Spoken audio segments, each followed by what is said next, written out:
Hello दोस्तों, आप सभी का मेरे यूट्यूब चैनल पढ़ाई के दीवाने में हार्दिक स्वागत है। जैसा कि दिल्ली पुलिस की तैयारी चल रही है, लास्ट के 15 दिन रह गए, तो आज हम दिल्ली सल्तनत पढ़ेंगे। दिल्ली सल्तनत में पहला बंद है गुलाम बंद, जिसकी शुरुआत 1206 से लेके 1290 तक हुई। उसके बारे में शॉर्ट पढ़ेंगे, छोटा छोटा सा, ठीक है। गुलाम बंद की स्थापना 1206 से लेके 1290 तक की तब हुई। एक मोहम्मद गौरी नाम के इंसान थे, मोहम्मद गौरी थे। उनका एक गुलाम था कुतुबुद्दीन ऐबक। क्या था? कुतुबुद्दीन ऐबक। तो कुतुबुद्दीन ऐबक ने इस बंद की, गुलाम बंद की स्थापना की। और कुतुबुद्दीन ऐबक को गुलामों का गुलाम भी कहते थे। और गुलामों को गुलाम नहीं आएगा तो क्या आएगा? लाख बख्श। क्या? लाख बख्श भी कहते थे इसको। कुतुबुद्दीन ऐबक ने अपनी राजधानी लाहौर बना ली।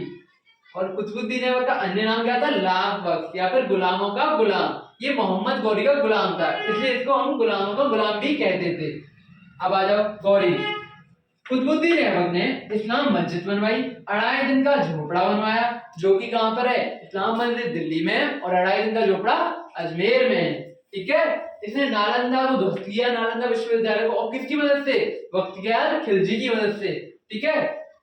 अब इसकी मृत्यु हो गई, कब हुई? 1210 में ही हो गई। और क्या खेलते वक्त? चौगान खेलते वक्त इसकी क्या हो गई? मृत्यु हो गई। चौगान क्या होता है? चौगान वो होता है जब घोड़े पे बैठ के हम लोग डंडे से वो बॉल मारते हैं ना, वो होता है चौगान। तो चौगान खेलते वक्त किसकी? कुतुबुद्दीन ऐबक की मृत्यु हो गई। अब कुतुबुद्दीन ऐबक ने फिर राजधानी लाहौर ही बनाई थी, तो इसको दफनाया भी लाहौर में ही गया। तो लाहौर में इसको दफना दिया गया। इसका उत्तराधिकारी था आराम शाह। कौन था? आराम शाह। आराम शाह नाम से डिनोट कर रहे हैं, आराम करता होगा। तो केवल 8 महीने के लिए आए, केवल और केवल 8 महीने के लिए आया, ठीक है। तो उत्तराधिकारी का आराम था, 8 महीने के लिए आया, वो फिनिश हो गया, ठीक है। अब आया 1211 में इल्तुतमिश आया।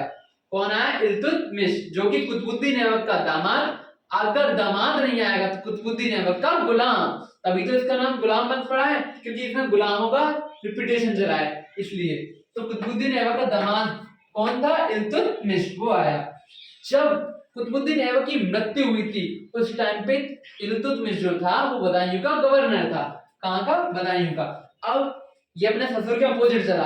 ससुर ले गए लाहौर राजधानी, और ये कहां ले आए? दिल्ली राजधानी। यानी कि इल्तुतमिश ने अपनी राजधानी कहां बनाई?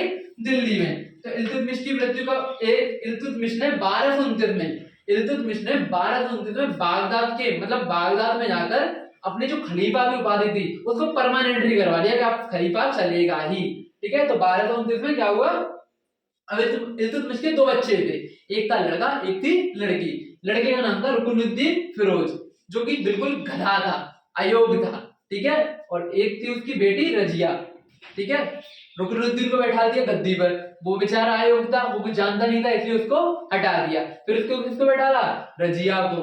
रजिया कौन थी? प्रथम मुस्लिम महिला शासक, प्रथम मुस्लिम महिला शासक। अब तुमको पता है, अगर कोई लेडी बैठ जाएगी तो थोड़ा बहुत तो चलेगा ही, आदमी थोड़ा बहुत तो मतलब करेगा ही करेगा कुछ ना कुछ। तो रजिया आई, रजिया ने क्या किया? रजिया ने पर्दा प्रथा खत्म कर दी। आदमियों की तरह आती थी, लो में आ गई है, ऐसे करती थी। तो आदमियों को ये सब देख के बहुत बुरा लगता था, तो उसने क्या किया? पर्दा प्रथा खत्म कर दी। और उसका एक वो था, मतलब जो घोड़े संभालता था, उसको क्या दिया उसने? याकूत अमीर अखूर की उपाधि दी। इसको क्या कहते हैं? इसका मतलब होता है घोड़े का सरदार, घोड़े का सरदार।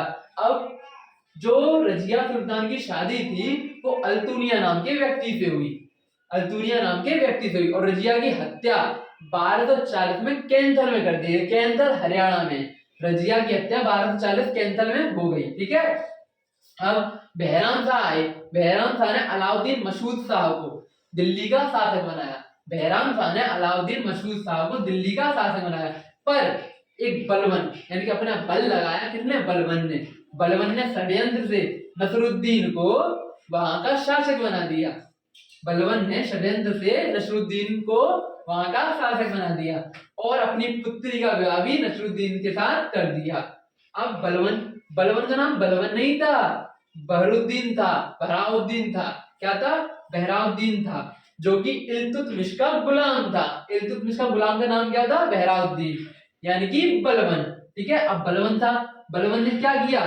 बलवन ने तुर्कान ए चहलगामी का विनाश कर दिया। तुर्कान ए चहलगामी का विनाश कर दिया। तुर्कान ए चहलगामी जिसमें 40 लोग हुआ करते थे, है, उस दल चालीसा भी बोलते थे, उसको इसने खत्म कर दिया। किसने? बलबन ने। और बलबन गद्दी पर बैठ गया कब? 1266 में। और जब बलबन बैठा था तो अपने नाम से नहीं बैठा था। जब बलबन बैठा था गद्दी पर तो अपने नाम से नहीं बैठा, 1266 में बैठा गयासुद्दीन बलबन के नाम से, गयासुद्दीन बलबन के नाम से। और जो बलबन था उसने सीरी नगर बसाया। कौन सा नगर? सीरी नगर। सीरी नगर किसने बनाया? बलबन ने। और सीरी नगर का किला किसने बनवाया? अलाउद्दीन खिलजी ने। ठीक है, सीरी नगर किसने बताया? बलबन ने। इसने सिजदा एवं पैगोस की क्या मतलब प्रथा चालू की, सिजदा एवं पैगोस की प्रथा चालू करी। किसने? बलबन ने। इसने एक रीति अपनाई, कौन सी? लो एवं रक्त की नीति, लो एवं रक्त की नीति। ठीक है, इसके दामाद क्या था? नसरुद्दीन। नसरुद्दीन टोपी सीकर अपना जीवन व्यतीत करता था। नसरुद्दीन टोपी सीकर अपना जीवन व्यतीत करता था। अब नसरुद्दीन ने अपने ससुर को, बलबन को एक उपाधि दी। किसकी? उलूग खां की। तो उलूग खां की उपाधि किस पर हो गई? बलबन पर। और किसने दी? उसके दामाद नसरुद्दीन महमूद ने। ठीक है, खत्म। आ जाओ, जो भी चल रहा था गुलाम वंश चल रहा था। गुलाम वंश का अंतिम शासक यानी कि अंतिम गुलाम, लास्ट गुलाम कौन था? कैमूर है, उसका पूरा नाम है सैमूर, मतलब कैमूर से याद रखो बस, और कुछ नहीं रखना। कैमूर उसका अंतिम गुलाम था। तो यहां से लेके यहां तक कुछ शब्दों में गुलाम वंश खत्म हो गया। आया हो तो थोड़ा लाइक करें, शेयर करें, सब्सक्राइब करें। ठीक है, इससे आपको मदद मिले